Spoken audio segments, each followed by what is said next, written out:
Hola, hola. Mi reconocimiento a Margarita en particular y al GEN en general, porque como demuestra la secuencia de fotografías que aparecen en esa pantalla, como demuestra esta mesa, el GEN, liderado por ella, ha sido un militante del diálogo. Y creo que este diálogo es la base de un consenso que no tiene que ser sobre todas las cosas y que no puede disolver la individualidad de las distintas fuerzas políticas. Uno de los obstáculos para lograr acuerdos sobre políticas públicas es el temor a la indiferenciación. Si se hace acuerdo con otra fuerza, sobre todo si tiene un sentido marcadamente distinto en lo ideológico, bueno, eso puede desfigurar la personalidad propia. Y yo creo que hay que superar esto, porque hay cosas que el país necesita, cualquiera sea la orientación de un gobierno, cualquiera sea el partido que esté a cargo de conducirlo en los próximos años, en los siguientes. Digamos, es muy difícil imaginar una contraposición ideológica más fuerte que la que tuvieron los Estados Unidos y la Unión Soviética. Era el socialismo real, era la negación de la propiedad privada, que es la base del capitalismo, cuyo máximo exponente es Estados Unidos. Pero los dos países que no coincidían en esto, que no tenían acuerdos entre sí, sin embargo coincidían en la necesidad de la industria pesada, en la necesidad de la ciencia, en la necesidad de la tecnología, en la necesidad de la educación, en la necesidad de la disciplina social. Bueno, si esto puede lograrse por acuerdos, si podemos dejar aparte ciertas cosas que va a necesitar cualquiera que gobierne y que va a necesitar la sociedad, creo que el diálogo va a ser mucho más fecundo. Por supuesto, va a haber, uno se puede poner de acuerdo en ciertas cosas y eso no implica que no vaya a haber conflictos, porque, por ejemplo, pronunciarse a favor de la educación es lo mismo que pronunciarse a favor de la felicidad. Nadie puede entrar en desacuerdo, pero cuando uno estructura un plan para difundir y elevar la calidad de la educación, allí surgen las diferencias. Cuando uno habla de justicia social, bueno, nadie se va a poner de la vereda de enfrente, pero, y hasta uno podría decir que los sectores más privilegiados necesitan una reducción de la desigualdad social, porque esa reducción está ligada a un aumento de la productividad, a un aumento de la competitividad, a una reducción de la inseguridad social. Pero hay que ver en qué medida puede haber acuerdo, porque hay algunos sectores que van a resistirse sin duda a cualquier reducción de la desigualdad y otros van a estar a favor de una mayor o menor desigualdad, porque según las cifras de Naciones Unidas, esto es algo que a veces no tenemos en cuenta, de 177 países que integran la organización, la Argentina está entre los 10 con mayor desigualdad. Tomando el sistema de los deciles, el 10% más rico, la diferencia entre el 10% más rico y el 10% más pobre, hay solamente 9 países que tienen una diferencia superior al de la Argentina, que son en orden ascendente: Botsuana, Níger, Guatemala, República Centroafricana, Haití, Sierra Leona, Lesoto, Namibia y Bolivia. Los 167 restantes tienen una desigualdad menor que la Argentina. Y, por cierto, allí vendrán las diferencias. Vendrán quienes quieran resolver esas desigualdades lo antes posible, y quienes piensen que resolverlas lo antes posible va a afectar la confianza, va a afectar la inversión. Va a haber quienes quieran mantener lo más posible estas diferencias, pero hay ciertos puntos que no se pueden negar.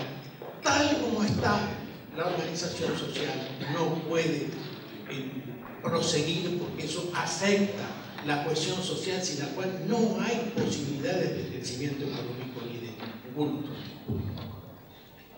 En materia de crecimiento económico tampoco tenemos idea de dónde estamos, porque cuando uno dice que si la Argentina creciera a 6% anual sin parar, llegaríamos en el 2024 al ingreso per cápita que Croacia tiene hoy, la gente en general se sorprende. Y mucho más se sorprende si uno dice que para crecer a 6% anual sin parar durante 14 años, cosa que no se puede hacer por razones coyunturales como fueron recientemente el aumento brusco de los precios de los commodities, y en el caso argentino sumado a los efectos de la devaluación. Si uno quiere crecer a ese ritmo, necesita una inversión de alrededor de 30 puntos de producto. No hay posibilidad de pensar que el Estado haga toda esa inversión, que hay que discutir en qué condiciones, de acuerdos mínimos, bajo un paraguas, y decir, sobre esto no se discute. Porque si no hacemos eso, esa inversión, por ejemplo, que necesitamos en infraestructura, en energía, que se recupera a los 9, a los 10 años, que no se va a recuperar con el próximo gobierno, ni con el subsiguiente, ni con el otro, no va a estar. Y entonces no se van a lograr todos los otros objetivos. Y lo mismo vale para la educación, que no se transforma de un día para otro. Y lo mismo vale para esa tremenda desigualdad social que no se resuelve de un día para otro. Entonces, decir, sobre esto no discutimos. Y la confrontación y la discusión parlamentaria y electoral es sobre todo lo demás. Creo yo que es el aporte más importante que podemos hacer al futuro de la Argentina y la conclusión de este diálogo, de la cual Margarita es una de las principales promotoras en Argentina.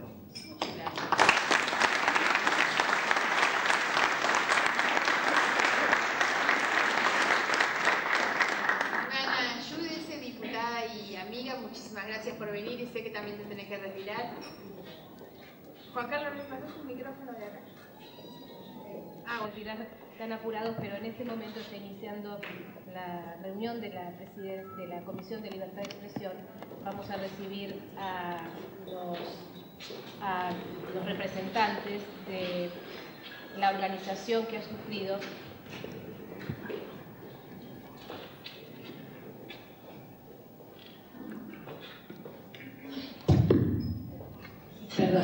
decía que está ya por comenzar la Comisión de Libertad de Expresión, donde vamos a recibir a los integrantes y a la esposa del comunicador social que fue asesinado en la Villa 31.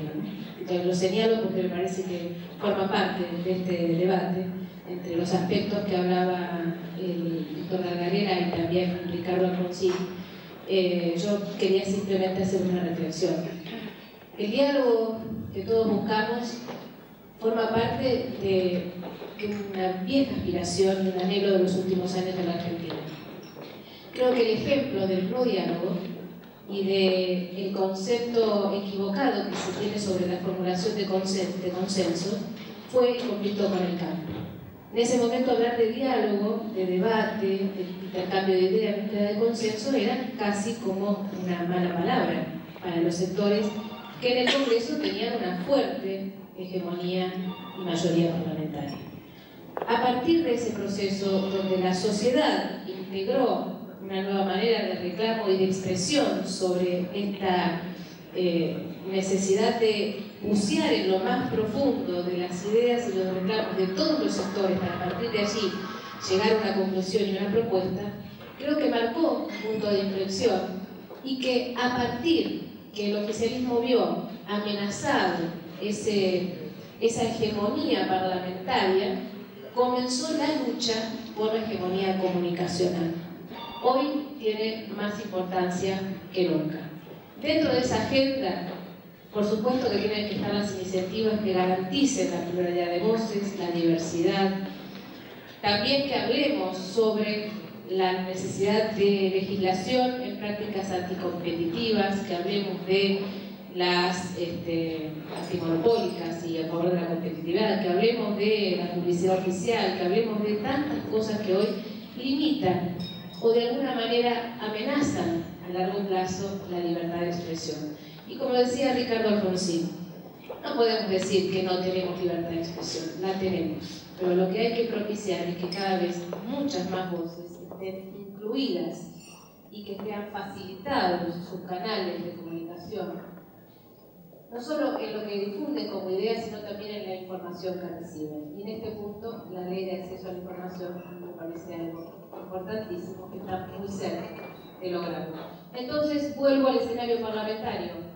Para poder trabajar en garantizar la libertad de expresión como derecho y como un ejercicio pleno de ese derecho por parte de toda la sociedad, tenemos que trabajar desde el diálogo, desde las diferencias, y creo que en este momento hay mucha más riqueza en las opiniones que se formulan a través de los distintos partidos políticos en el Congreso, porque el equilibrio que logró la gente con una elección en el año 2009 permite y nos obliga a todos que las propuestas contengan las distintas visiones y de allí la riqueza de lo que hoy podemos ir sancionando. Me parece, Margarita, que tu idea y tu trayectoria desde el GEM con este tipo de encuentros favorece muchísimo a la búsqueda de esas soluciones que Ricardo decía, son responsabilidad de la política, pero sin el aporte de todos los sectores académicos, culturales, sociales, va a ser imposible lograr. Muchas gracias y disculpen que tengan el tiempo.